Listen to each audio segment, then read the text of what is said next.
तो ये माजरा है।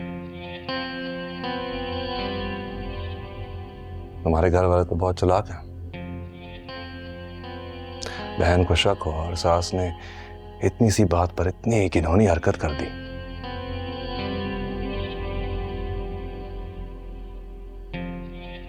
नसीब ही खराब है, जो मिला टेढ़ा ही मिला।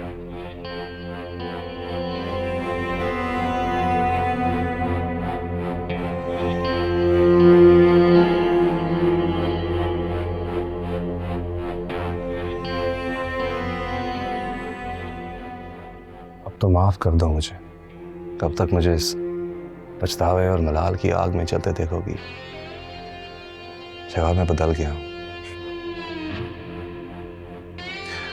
तुम अभी अपने शौहर को छोड़ दो और मैं तुम्हारे साथ शादी करने के लिए, तुम्हारी हर शर्त मानने के लिए तैयार हूं। बस एक मौका दो। तुम तो जानती हो कि मेरे लिए लड़कियों की कभी कोई कमी नहीं थी।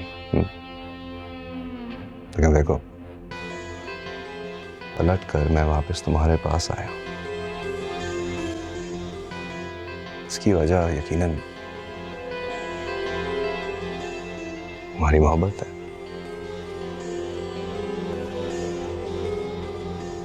मुझे सोचने के लिए थोड़ा वक्त चाहिए। तुम जितना वक्त लेना चाहती हो ले लो। बस देखो फैसला मेरे हक में हो। हाँ।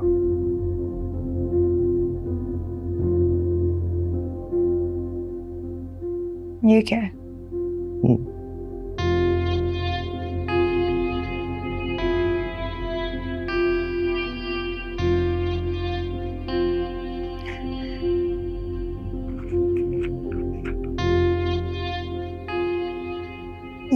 ये मेरे लिए है? Of course. अच्छा लगा? बहुत खूबसूरत है।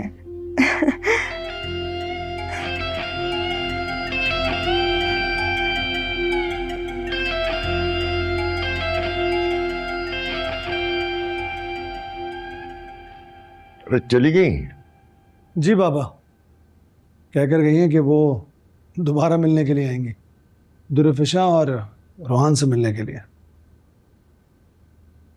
जाते जाते वो दुर्फिशा और दुर्शवार की तस्वीरों को बड़े गौर से देखती हुई गई हैं। पता नहीं क्यों, लेकिन वो बज़द थी कि उनकी मुलाकात दुर्फिशा की बजाय दुर्शवार से हुई और वही प्रेग्नेंट भी थी। अस्तगफुरुल्लाह। एक खैर शादीशुदा लड़की के लिए इस किस्म की बात नहीं कहनी चाहिए। मैं क्या कह सकता था उनको? घर आई मेहमान जो थे, जिद बहस करना अच्छी बात नहीं थी। वैसे भी वो 2-4 दिन में वापस चले जाएंगे। बहुत कम चक्कर लगता है उनका पाकिस्तान का। अच्छा, तुम दुर्फिशा से इस बात का जिक्र ना करना भाई, अल्लाह जाने वो क्या सोचे। लोग तो बैठे बिठाए ऑल फॉल कह देते हैं।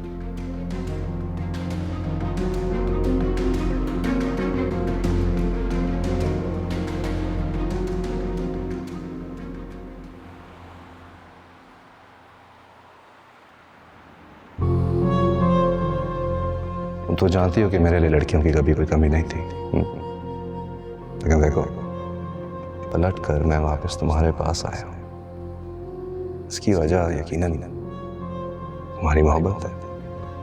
तुम जितना वक्त लेना चाहती हो ले लो। बस देखो फैसला मेरे हक में हो।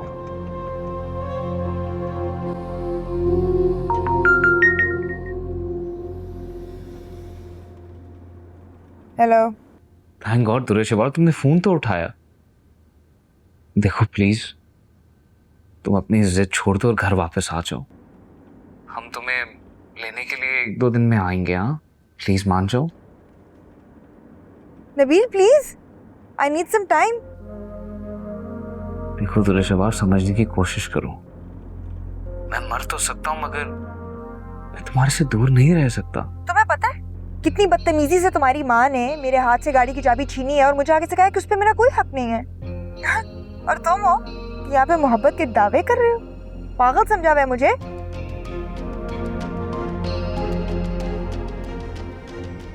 Hello hello.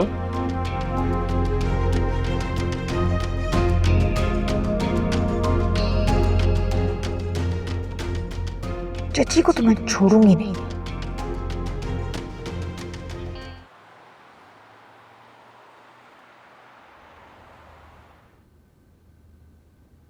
अम्मी, आपको ऐसा नहीं करना चाहिए था। चाय बना रही हूँ इलायची वाली, पियोगे? मैं क्या बात कर रहा हूँ और आप क्या जवाब दे रही हैं? अच्छा, वो मैंने ना तुम्हारे लिए आलू के समोसे बनाए, तुम्हें पसंद है ना? आप मुझे इग्नोर क्यों कर रही हैं? अच्छा, मुझे तो लगा था कि तुम्हें आदत हो गई होगी, वो भी तो तुम्हारे साथ यही सलूक करती है ना। वैसे कुछ याद है कि कभी उसने तुम्हारे लिए चाय बनाई हो, खाना बनाया हो, या कम से कम खाना गर्म करके ही दिया हो? अम्मी, ये उसका और मेरा मामला है, आप जाने देना प्लीज। जब तुम्हारी फीसें भरती थी तब कभी हमने तुमसे कहा कि ये तुम्हारा और तुम्हारे स्कूल का मामला है? अगर कभी कोई जरूरत आन पड़ती थी तब तुमसे कहा कि तुम्हारा मामला है। आज तुम हमें दूध में से मक्खी की तरह निकाल के फेंक देना चाहते हो। एक बात याद रखना कि ये तुम्हारे वालिदैन का घर है और यहाँ होने वाला हर मामला हमारा मामला है और फैसला भी हमारी मर्जी के मुताबिक ही होना है। तुम्हें शायद आदत नहीं है कि तुम्हारी बीवी तुम्हें इज्जत दे, लेकिन उसे अगर इस घर में रहना है तो हमें इज्जत देनी पड़ेगी, समझ गए? जाओ, जाके फ्रेश हो जाओ, चाय बन रही है बस।